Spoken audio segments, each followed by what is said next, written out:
Well, it's 8 o'clock, so let's go ahead and kick things off. Hello, everybody. I'm Chuck from Teachers Discovery. It's really nice to see everybody. I'm so glad everybody could make it out. Welcome to the fourth and final CI Masterclass. I am super excited. And Brian, thank you so much for making it out here this evening. Uh, a couple of quick notes. If we do not get to everybody's Q&A by the end, I want you to know that this video is being broadcast live over on Facebook, on our Facebook page.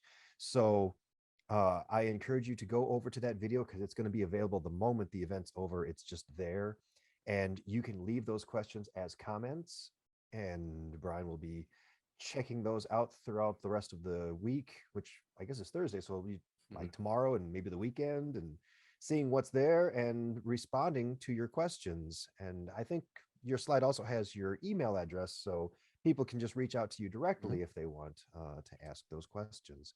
But we'll try to get to as many as we can tonight before we run out of time. I am also recording the event. That video is going to be available on our YouTube channel. I will be sending an email out probably tomorrow. Look for it in the later part of the afternoon. That email is going to have a link to the video. It'll have a link to the slides that are here if you didn't pick them up already. And it will have your PD certificate. So that will all be in the email, and that will be out tomorrow later in the afternoon. So with that, I'm going to turn things over to Brian. Thank you, Chuck, and good evening, everybody. It is good to be here tonight. I just came running from a softball game. My daughter's softball game was just about over. We were up a bunch of runs, so I was able to sneak out. I'm glad to be here tonight. As I was telling Chuck, I'm glad to see that we're almost to 100 participants already on a later time, getting started here a little later, and on a night that for some of us, not all of us, it looks like, but for some of us, we're near the end of our school year. So thanks for being here tonight. We are going to go kind of quickly through some things here. This is our fourth and final session in our CI Masterclass. Those who have been here for all four sessions, thank you. If you're here for the first time, we're glad you're here. This one is called Mix It Up, Understanding Other Forms of Input. The first week, we talked about what CI is, what comprehensible input is. Then we talked about using the target language as much as possible. Last month, we talked about reading a lot. And then tonight, what we have here is, it says we're understanding that other forms of input. Besides reading, there are other ways to provide input for students: storytelling, music, videos, games, and other methods for varying the CI delivery. Now, that's a lot. And honestly, I've done very similar presentation to this in a 6-hour workshop. So one, that means we're going to move kind of fast, and we're going to just be able to touch on some things. It's something that we'll kind of introduce and just give a couple examples for some of these. If you have more interest, there are lots of resources you can look up for things like storytelling and using music and movie talk and things like that. Or if you want to send me an email, and if you have more specific questions, I can maybe give you other resources or answer some questions for you afterwards. This is my website. It's listed a couple times here. There is a way to contact me through there. There are books for sale as well. We'll touch on that a little bit later. Going back to really our first week, because this is important for tonight, what comprehensible input is, we have to remember that it's a shift in not just activities, but in mindset and in goals and approach. We're trying to provide as much input or exposure to our target language as possible for our students. And we believe that their skills will grow from that exposure to the language. From comprehending input, their skills will grow. We're not as concerned about their knowledge growing from studying. So tonight, as we look at all these different ways we can provide input, we do that understanding that our goal is to do exactly that, is to provide input, not necessarily always to study a certain vocabulary list or grammar topic. We talked the first week about 12 pillars of CI very quickly: a reduction in quantity. We cut back the amount of language we use. We focus on high frequency, what is most powerful and useful.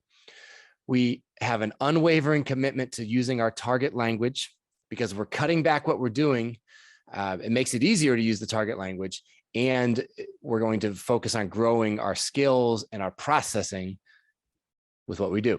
An emphasis on listening and reading. A lot of what we'll look at tonight is activities where students will be listening and reading. Emphasis on language use and not just recognition. Reduction in student work. emphasis on personalization, constant search for compelling materials. This will come up a lot tonight because whatever we're doing, we're just trying to find creative and different ways to provide input.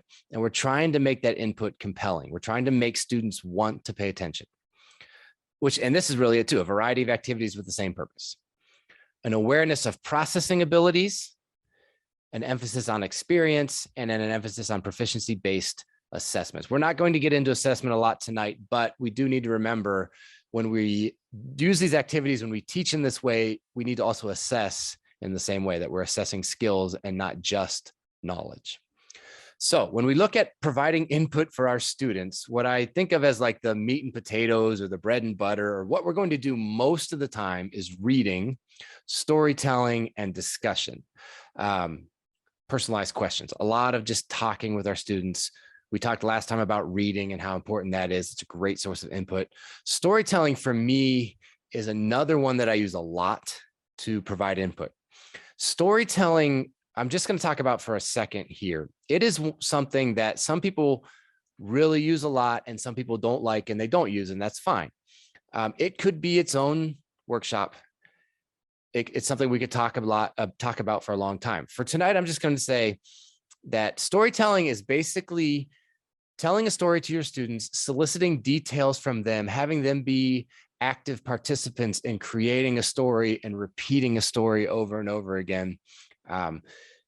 Again, it's a very deep topic. It's one of the ways that I provide a lot of input. For some of you, it might be. For some of you, it might not be. But what I want to really look at tonight are other ways, other than these meat and potatoes main ways that we provide input. What are some ways that we can vary our delivery? How else can we provide input? Because one, we want to fill in the gaps between all those other big activities and create a seamless stream of input. So it's not just we're going to read today and then we're going to read tomorrow. And when we're done reading, we're going to play on our cell phones, or we're going to read again the next day. And then I don't know what we're going to do after that. Between these main activities, we're going to do some other things that fill in the gaps, because one of the components of classroom culture, of a strong classroom culture and a strong CI culture, is that everything has a purpose and we fill every minute of our classes with something. A lot of it is filled with input. So these activities are going to help us fill in the gaps, and then they're going to help us vary the way we deliver the language, because no matter how fun our reading is, or how fun our storytelling is, or how exciting or how good we are at providing input, we just can't do the same thing every day. We have to change up the way we do it. We have to provide some variety. So that's what we're looking at tonight. I like to think of it like The Price is Right. If you remember The Price is Right, or I think it's still on. But when they got to this showcase showdown, there would be a lot of different prizes that they could win. But right here, it would say the main thing. So like here it says sports car, but there was really more that he could win. And here it says room or spa, but there were actually a lot of things that she could win. So when we think about our classes, there are the main big things, the reading and the stories and the discussions and the quiz or the essay students are writing. There are the main things, but there are also other things that are filling in. Now, for tonight, this is important. We're going to look at some activities, music and games and things like that. The specific activities are not as important as this concept. If your students are engaged and actively listening to the target language and comprehending, the activity is valuable. So you might see some things tonight that I do, and it might spark an idea for you to do something similar or a little different, and that might work great for you. Because now this is easier said than done, because they have to be engaged and they have to be actively listening. But if we can get them to do those things, then there's value in these activities, because again, going back to the goal, our goal is for students to process and understand the language and grow their skills. That is more of our goal than the amount of knowledge that they study and memorize. So if they are listening and they are engaged, then it's a valuable activity. So we're going to go through some of these activities that we use in class to do that, to get students to actively pay attention to the language. The first one is music. And again, we could spend hours on a lot of these, but we're going to talk a little bit about how we use music in class. And first of all, why? Some of the benefits of using music. It's exposure to natural use of language and poetic language. A lot of times when we talk to our students or we have our students read something that's teacher created, it's comprehensible, which is great, but it's written or we speak in a way that we know our students will understand, and it tends to be not quite as natural as a song. So when we look at songs, it gives them exposure to the way that, you know what, sometimes the order is different in our languages, or sometimes things don't translate word for word. And sometimes things are poetic. Sometimes there's metaphor and things like that. So it's good exposure for students to that kind of language. It also creates interest in the language and the culture. One of the best parts about music is we listen to songs in class, and then a lot of students go home and they listen. And maybe they listen to more songs by that same artist, and they start to look things up on their own. And so then they're getting exposure outside of class to even more language and more culture. Here's how I do music in my class. And I know a lot of people use it, and I think a lot of people do similar things. I do one song per week. And we're talking about real, authentic songs. I teach Spanish. We use Spanish songs from artists who speak and sing in Spanish. I do one song per week.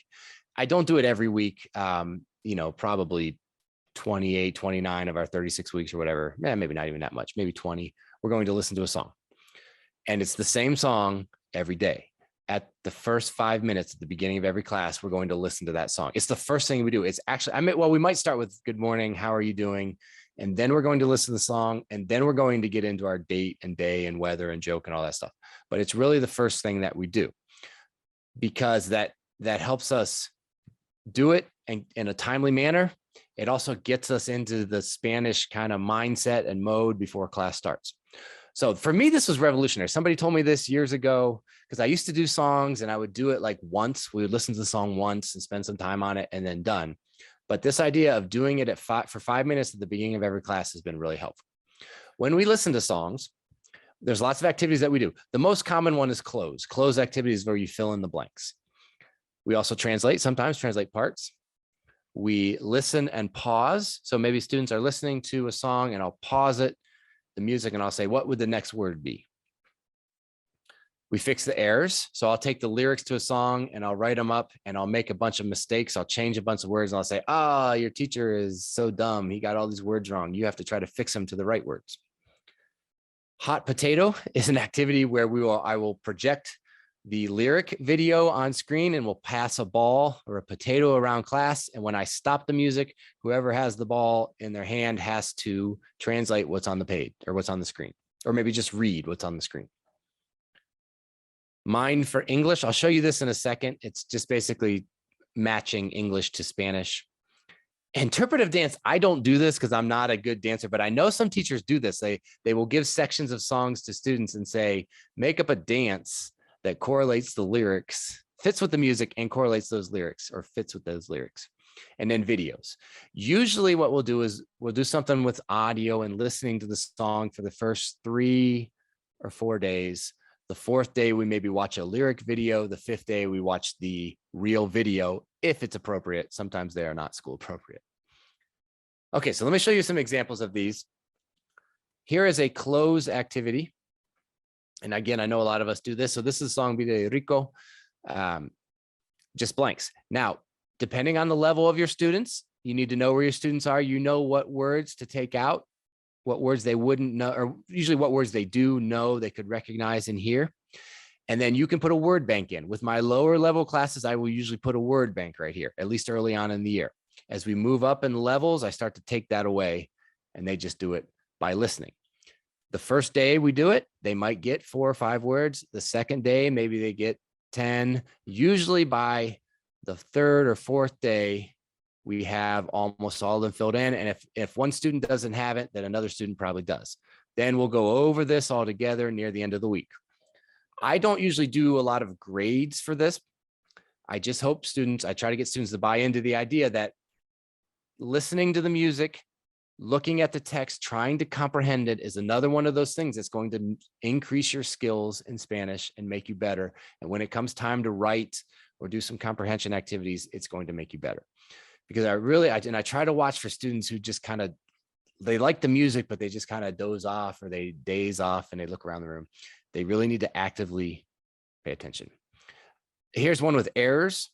So this song from Prince Royce, this is not the right word. So, soy el mismo ese que, I think it's bailaba contigo, que te llamaba a las 2 de la mañana. So I changed the word. So now they're listening, and usually we'll say the first day, listen and just cross off the words that are wrong. And then the second day, maybe we do that again. And now we start to write in the words that are correct above the words that were wrong. And again, we'll listen to, and then this one. Yeah. So this one, I don't give them a word bank until like the last day. I cut this out and I give them a word bank with the lower level classes. Here's a combination of filling in blanks and translating. So sometimes we could do just like, I could do all of the lyrics and the target language are there and they're just filling in some translations. Sometimes I can have all of the translation here and they just fill in some words in the target language as they hear them. And then sometimes we do a little bit of both. Here is one. This is kind of a different one. I don't know if I liked how well this went, but putting every line of the song there and giving them blanks to fill in. And again, if I'm asking them to translate, I know what they know, and I'm asking them to translate things that they can do. And then this is the idea of mining for English. So this is the lyric to the song. They have the entire everything, no mistakes, no blanks, nothing like that. And I will play the song, and maybe the first day we'll just listen and I'll say, the only thing you need to do today is follow along. So they follow along. And then the next day, maybe I'll say, okay, follow along. And when I pause the music, you tell me what the next word would be. And then maybe the third day, I'll put up a slide like this up in front of the classroom. And I'll say, okay, take these lyrics to the song. Here's the English. You are only lacking a kiss. Find that in the song, underline it, and write a number 1. You never really knew me. Find that in the song, underline it, and write a number 2, and so on and so on. So, and I give them, I say, you'll have as long as it takes the song to play. So they're kind of listening to the music and they're trying to do this at the same time. And so it really helps with translating if it's a song that would be kind of difficult for them to translate, because they can at least match the English to the target language. All of these are available on this presentation for you to look at and open up and get some ideas for what to do with music. Again, I like doing it at the beginning of every class. It provides input orally because we're listening to the music and trying to fill in words. It's also text and it's reading. And again, it's input for that poetic and authentic language. Now, sometimes songs are pretty complex and your students are not going to understand every part, and that's okay. Sometimes if there's a really complex, because it's very poetic, if there's a complex section of a song, I'll just translate for that for them, and we'll focus on other parts, or we'll just focus on certain parts of the song. One other thing with music that we did is, especially if you're a Spanish teacher, this worked really well this year. I've no other teachers have done this. I got this idea from Ellen Roberts, who teaches in the Cleveland area. The Latin Grammys happen in November. And so we did this kind of bracket tournament with all the different songs that were nominated for Song of the Year. And so we had information about the artist and the song and little chunks of the song that we listened to, what it was about. We talked about some interesting information about all the songs as we went through, and then we listened to little clips of them, and students voted for the one that they liked the best. And we kind of made this whole bracket. This is the information they filled in about all the songs.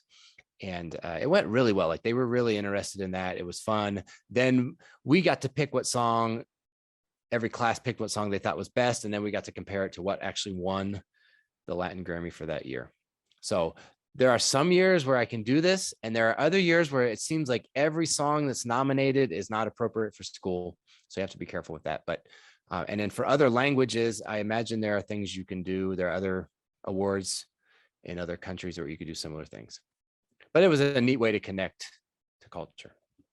And then one last thing for music, every once in a while, I will throw in something that is not really a song, but we'll do it like it's a song. So we'll listen to it for 5 minutes at the beginning of class. And then, so this one, I had some questions for them and a video.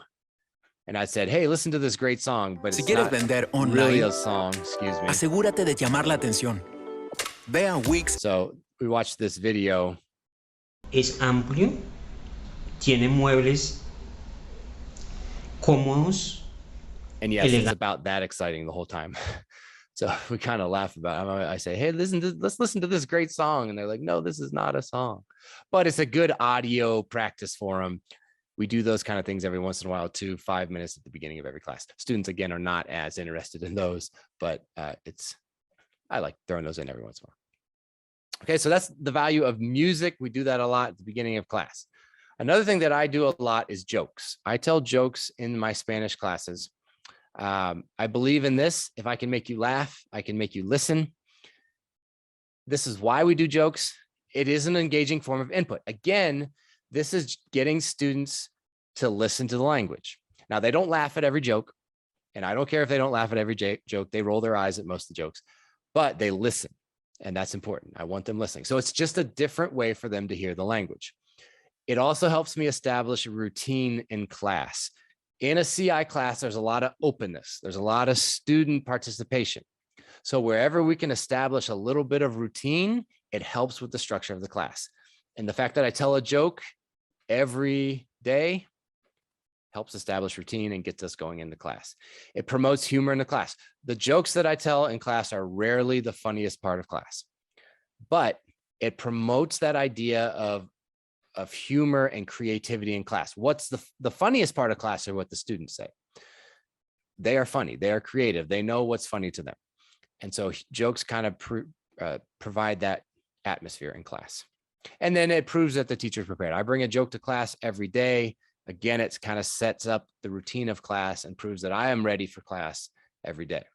Jokes have to be appropriate. They have to be comprehensible, and they have to be funny. This eliminates a lot of jokes. You can't tell inappropriate jokes. The definition of appropriate depends on the age of your students. Comprehensible is non-negotiable. Again, students don't have to laugh, but they need to listen and they need to be able to understand it. So we can make it comprehensible. Funny, again, sometimes they're not funny, but if something is going to fall short, it can be the funny. It can't be the comprehensible or the appropriate. To make jokes comprehensible, a lot of times what you have to do is you find a joke and maybe it's in your target language and it's a little complex. You might have to simplify it or adapt it. You might have to define terms, project what a word means.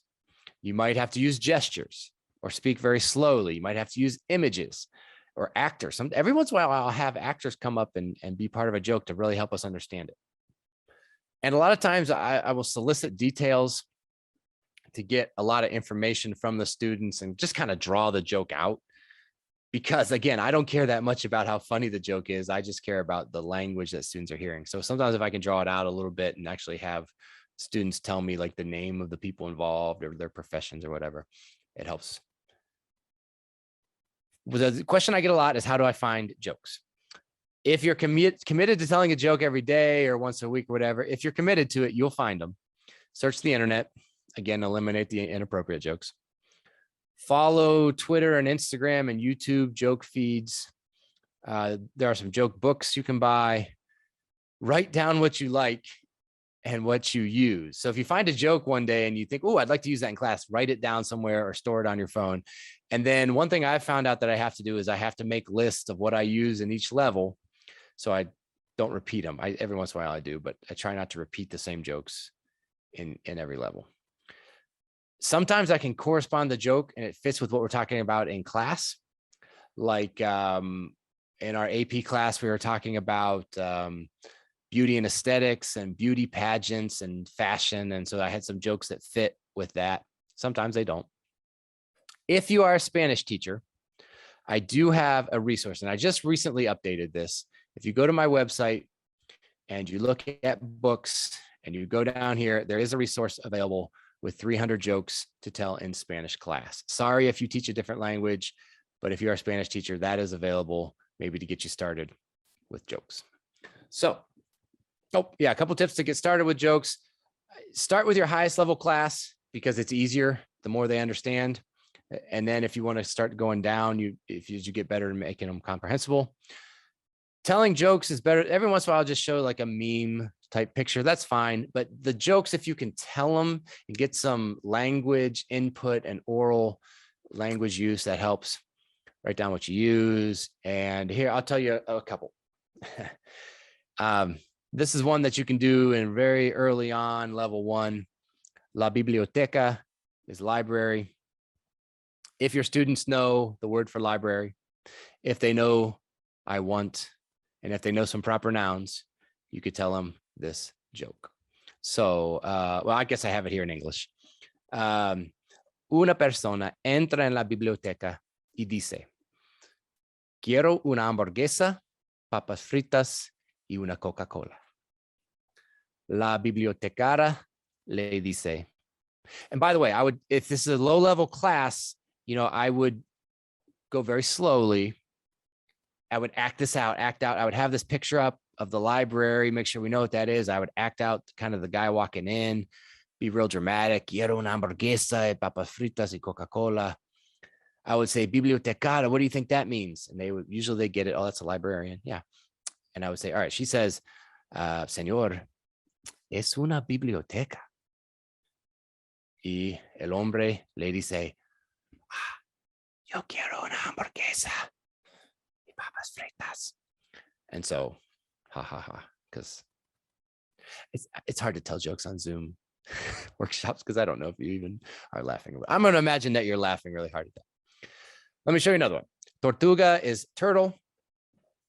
Caracol is snail. There are a lot of snail jokes, at least in Spanish. This is, so here, let me show you a difference here. This is one where the first one is one where you can really get a lot into it. You can use a lot of language, kind of drag it out. This one's rather quick. Hay un caracol encima de una tortuga, a snail on top of a turtle.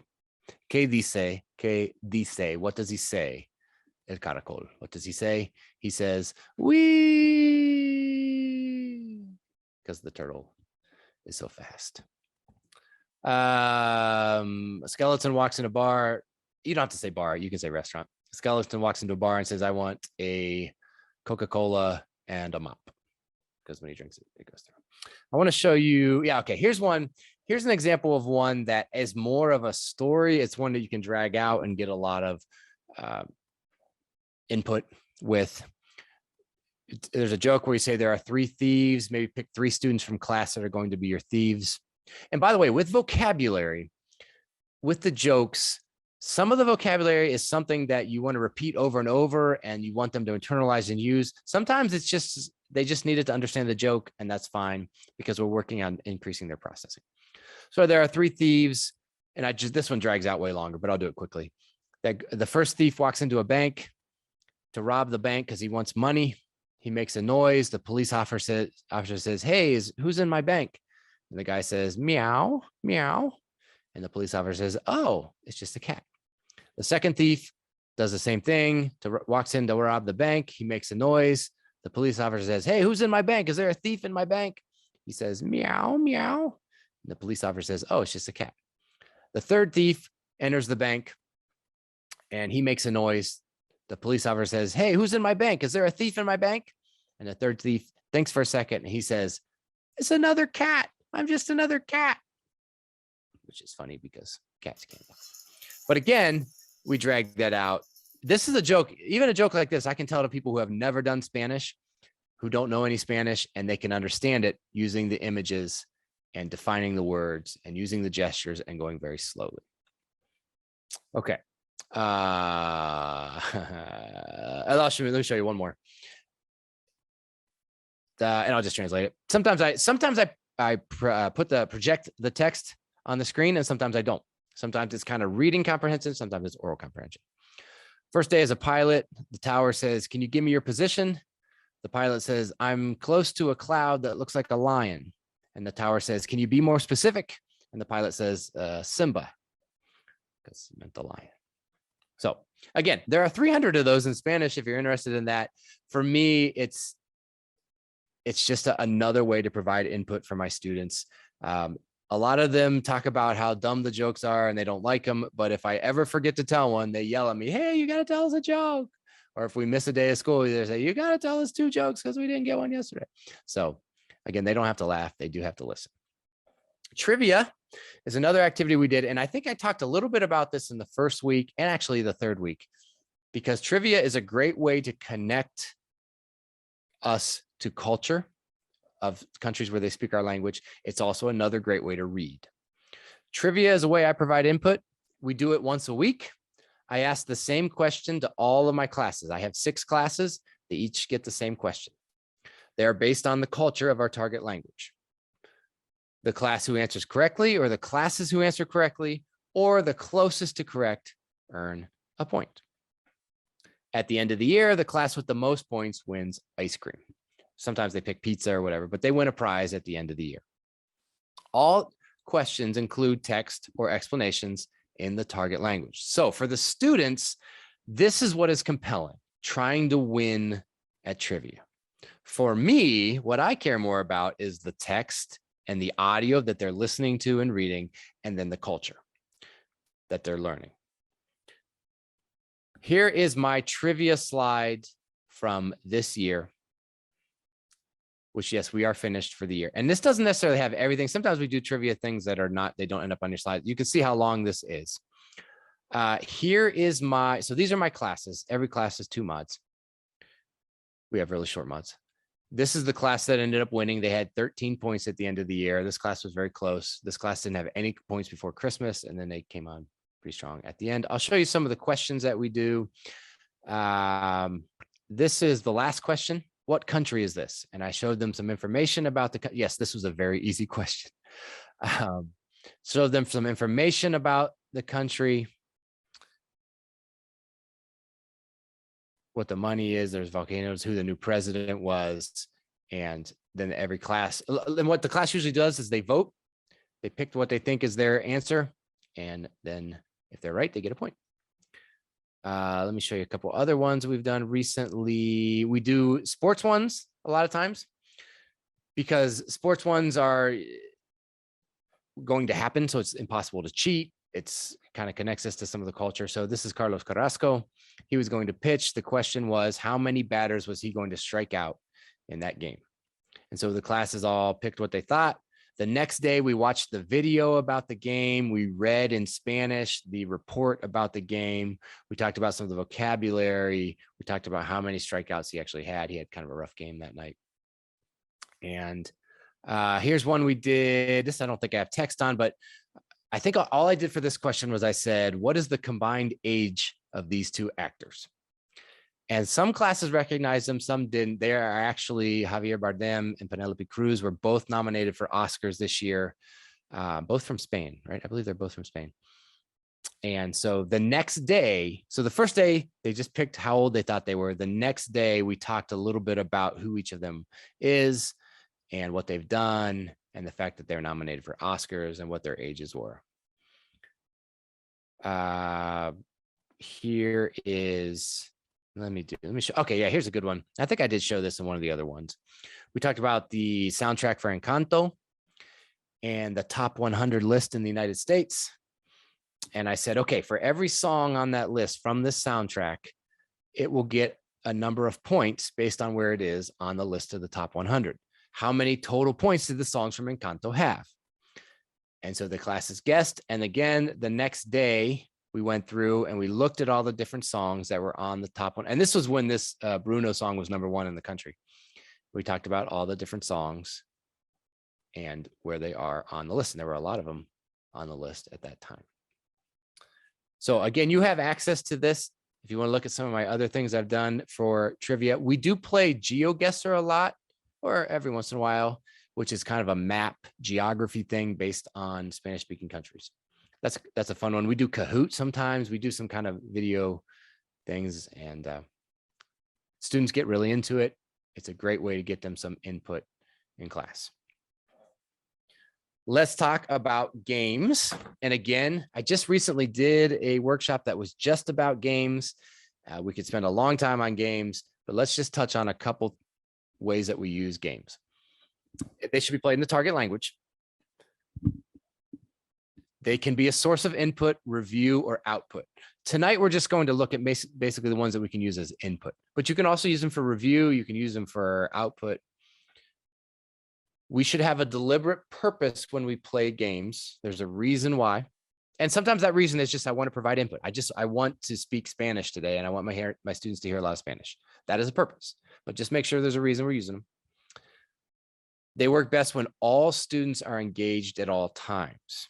Not necessarily participating or playing, but all students engaged at all times. I don't know if maybe you've done or you remember like playing like Jeopardy games where one group would play at a time. I remember this when I was a student. One group would play and they would have a question and they would answer it. And while they were doing that, there were like 6 other groups doing nothing and quickly disengaging. So we want to make sure all students are engaged at all times. They are a part of class and not a break from class. For me, this is important. Everything has a purpose. Games have a purpose. They're not a break from class. This is something we're doing that has a purpose. So it's not like, oh, students have been complaining a lot, and so you've been doing a lot of hard work, so let's stop doing hard work and let's play a game. No, it's a part of class. I planned to play a game today. I wanted to do it, and so we're going to do it. And now games are fun. Students like them, and they do ask to do them all the times. And sometimes they would, no, we can't, we're not playing a game today. But it is a part of class, and that is important. And some teachers do games as rewards, like on Fridays. And if that's part of your system, that's fine. The reason I don't do that is because sometimes I want to play a short game on a Tuesday or a Wednesday. You know, I want to be able to use games at other times. I use candy a lot, even with my seniors, even with my AP students. It just seems to have magical powers as motivation. So the first game I'm going to show you, and again, we looked at this one if you were with us for week 2, when we looked at using the target language a lot. It's just a true or false game. And basically you put up and this is in English, you would do it in your target language, a bunch of statements on the board. Every student has a little sheet of paper. They read the statements and then they mark what they think, true or false, true or false, true or false. And you can make it very complex. These are kind of complex. You can make it very simple. Joe has a cat. Tom has a dog. Shelly has a turtle. Mike has a sister. Vinny doesn't have any brothers, or whatever. And then the value of this game as input is once every student marks what they think is true and what they think is false, you go through as a class and you talk about it. I say, class, has Liz seen the movie Coco more than once? They say true or false. I say, Liz, have you seen the movie Coco more than once? She says, yes. I say, Liz, how many times have you seen the movie Coco? She says twice. Great. I say, who else in class has seen Coco? Who has seen Coco 2 times? And so we get input by going over this game. It's another activity where students are compelled because they want to win. They want to win and they want to know some silly things about their friends. Me as the teacher, I see the value in the language that we're going to use as we play the game. A variation is to do the same thing, project a bunch of questions on the board and ask how many, cuántos. And again, it can be very simple, it can be very complex. And students are now going to write a number. So after a few minutes, everybody's written down numbers and I say, okay, raise your hands. Who has seen every episode of Friends? And everybody raises their hands and say 8 people have done that. If you have 8 written down on your paper, you get a point. Who has said a bad word today? Raise your hand. And then again, it provides opportunities to talk about these different things. Where did you say a bad word? Why did you say a bad word? What bad word did you say? We might not do that one. And then the last variation of it is who. So now you're going to take your little piece of paper. You got 5 minutes. These are projected again in our target language. Who drank coffee today? I write down Sam. Who cannot whistle? I write down Jennifer. And then we go over it. And the teacher says, okay, raise your hand. Who drank coffee today? And I look to see if Sam drank coffee. If he did, I got a point. Provides a lot of opportunity for talking, conversations. Not only is the game fun, but these are personalized questions that can be very compelling. Those activities are very quick and easy to create. They're engaging. They provide compelling input. We do them a lot on Mondays when we're coming back into school after the weekend. They're a lot, they work very well. They can be extended based on the level of your students. They can actually turn into, I mean, you can do that for the whole class if your students will be engaged for that long, and you can just extend the discussion. Another one, and we talked about this one in the target language session, is the hot seat game. And the hot seat is, I think I have, let me go to this. Yeah, okay. So usually there are two teams. And I do remember we talked about this last time. And one team maybe is this half of the room and one team is this half of the room. And one student comes up from each team. And up here on the board, I have 5 words in English projected. I face the students and I speak Spanish in the target language and I describe those 5 words. And whoever gets it right first gets a point. It's a practice of circumlocution. I am modeling circumlocution. I'm looking at words that they probably wouldn't know in Spanish, describing them in Spanish, talking around them, and they are trying to guess what that word is. They can simply say the English word. I like this game a lot. We do it quite a bit because it's very simple. We could pull it up at any time. There could be 5 or 10 minutes left in class and we could play this game. It allows me to measure their processing because at the beginning of the year, they're pretty slow in understanding and it takes a while. And by the end of the year, boom, boom, boom, they understand. It also is engaging for everybody. Even though not everybody is playing, these students all around here, and my students sit in a semicircle like this, these students all around are seeing it, they're listening to me, they're getting the input even though they're not playing. So I have here, and again, you'll have access to this, I have a bunch of these lists. They're made up with words in English. Most of them are words student wouldn't know. And I can pull them up at any time and play. So there are 3 of these for you to look at here if you want to use or give you some ideas of how you could make up the same kind of game. Those words are in English. I describe them in the target language. The other thing you can use is this random word generator. This is fun because sometimes I will play against the students and I'll let the other students talk and describe. And so it just generates 5 different words and I don't even know what they are. What is the flux? I don't know. But, and then they describe them to me. And that's fun too. But that random word generator makes it even easier. It's just randomwordgenerator.com. And you can play that game at any minute and get a lot of value out of it. I like these low prep games. If you might have been, we did a Voces session on this a few weeks ago, just on this. These games that you have ready, you can play at any time as a closer at the end of class or whatever. I like those kind of games. One of the last things here that we'll look at is videos and screencasts.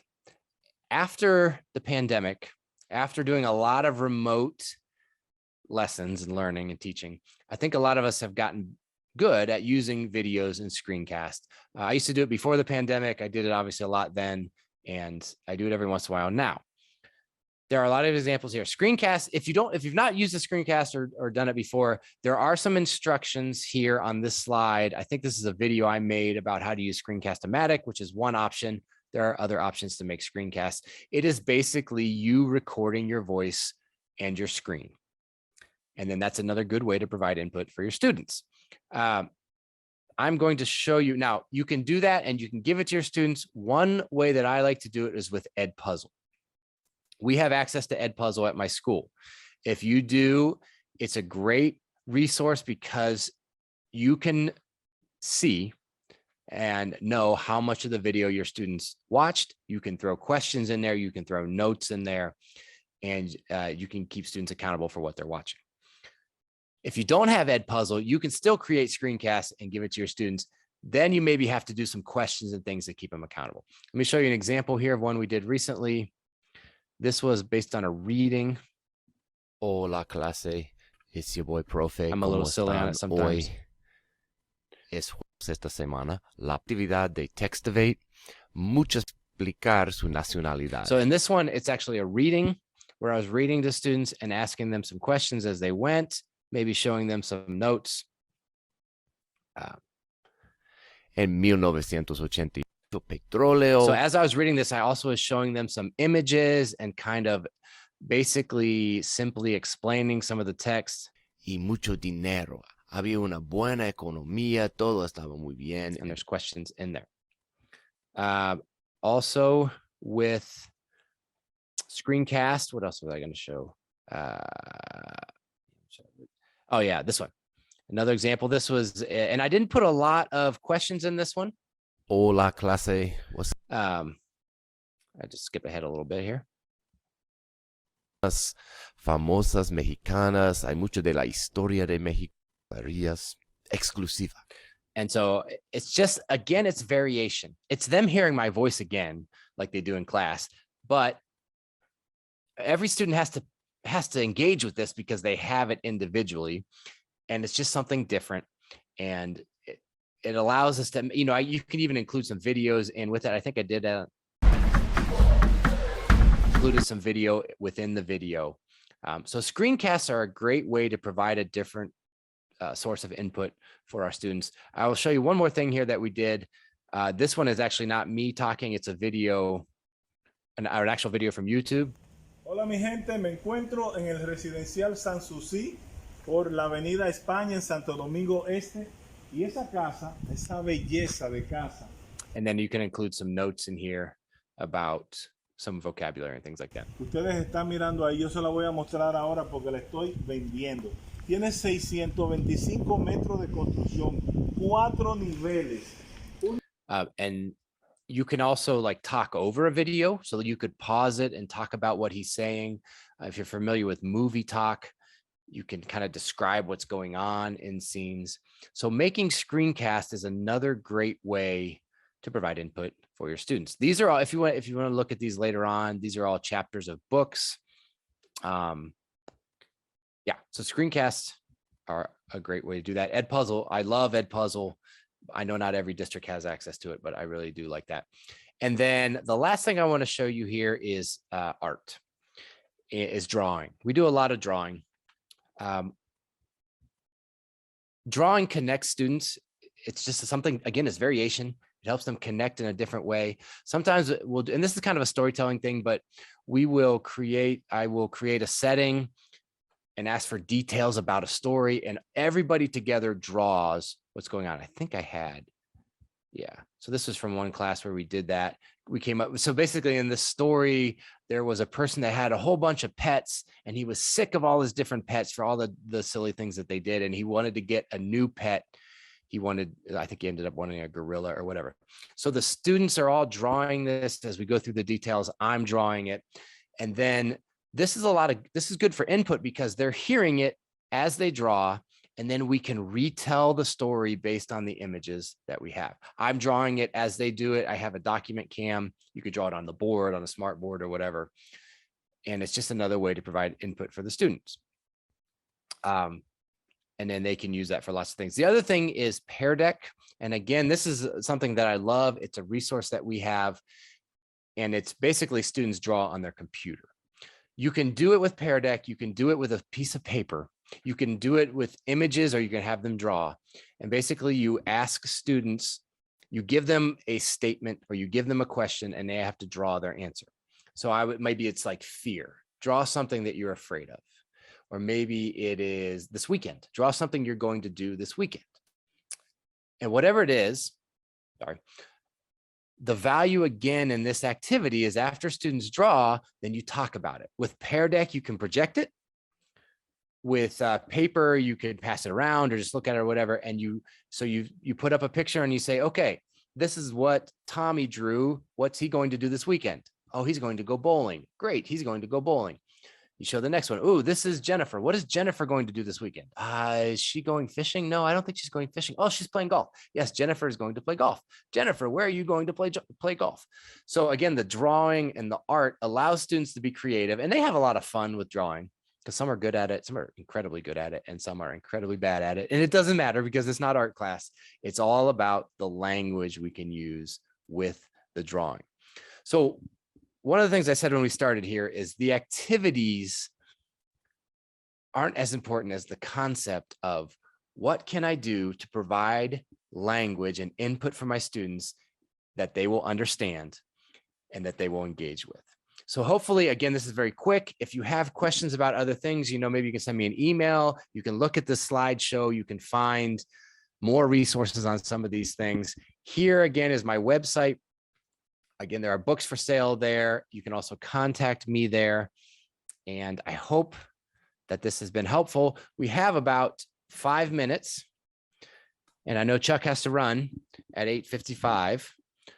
But in the last 5 minutes here, we have some questions. I haven't been looking at the chat, but maybe there are some questions on the chat, or maybe somebody has a question that they want to ask. I don't think there are any questions that we can get to at the beginning of the chat. So if there's anything you'd like to put in the chat now, please feel free to go ahead. Or if you just want to voice it, you can just unmute yourself and ask your question.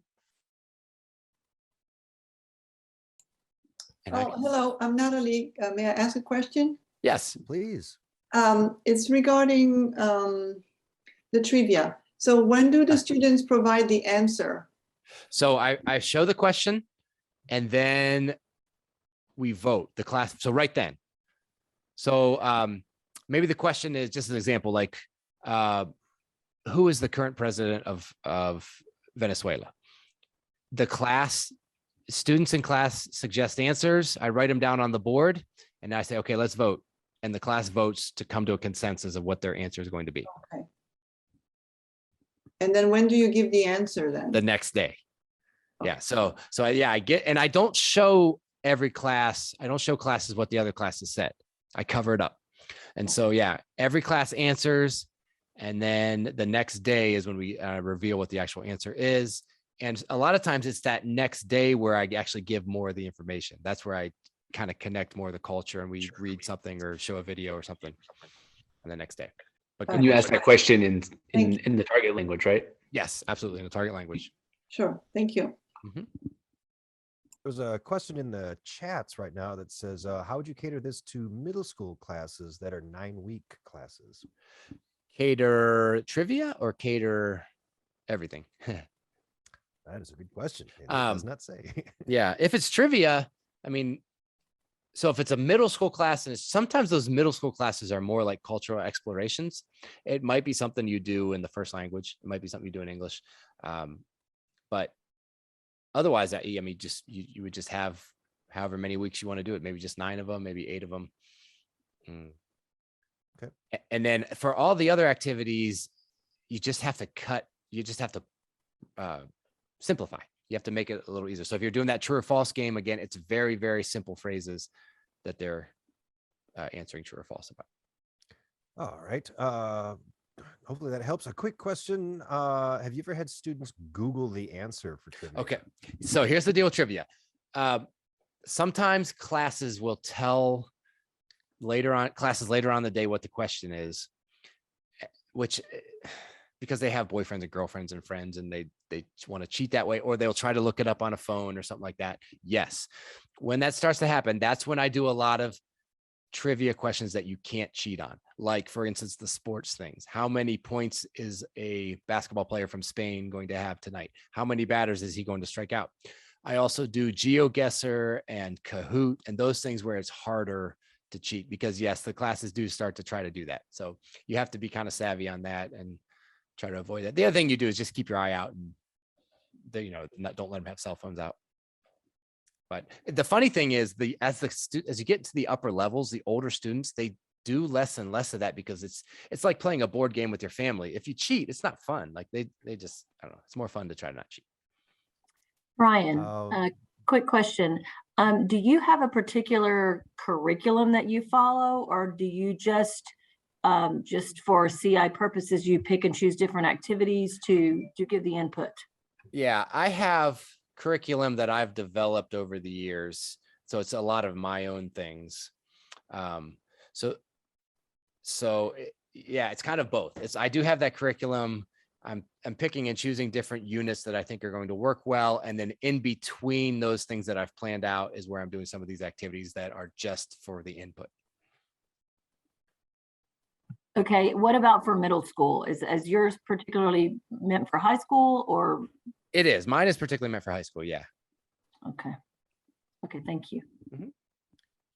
Here's one real quick. Could you give a really quick recap on how that hot seat game works again? Yeah. There are 5 English words projected on the board that the students can't see. I can see them. 2 students face me in hot seats. It could be 1 student faces me. They can't see the words on the board. I describe them in Spanish and they try to guess what they are in English. So for example, it says panther and I say, es un gato grande y negro. It's a big black cat. And they say panther. The one said frisbee. Es un disco que se tira en la playa. It's a disc that you throw at the beach. And they try to guess. So they're trying to hear the Spanish and they can just say the English word. There's usually 2 students, and whoever says it faster gets a point. Got it. All right. Perfect. Well, hey, listen, everybody, it's about time that we wrapped things up. I hope we got to everybody's questions. If we didn't, if you have additional questions, remember you can reach out to Bryan personally, but you can also head on over to our Facebook page where this video is available, and you can put your questions right there in the comments, and Bryan's going to be checking those out between tonight, tomorrow, and this weekend to see what's being posted there. And he will respond to you, as soon as he can. As soon as I can, yeah. Absolutely. So everybody, thank you so much for joining us. So glad you could make it out. And Bryan, of course, thank you so much for hosting. This has been fantastic. 4 classes. They're all 4 available on our YouTube channel if you missed any of them. And I've been putting those videos on my website too. I think I need to do the last one and this one.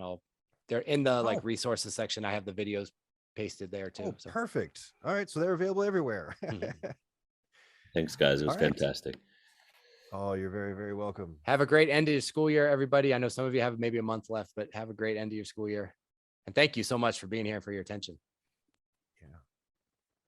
We'll see you all later. Bye now.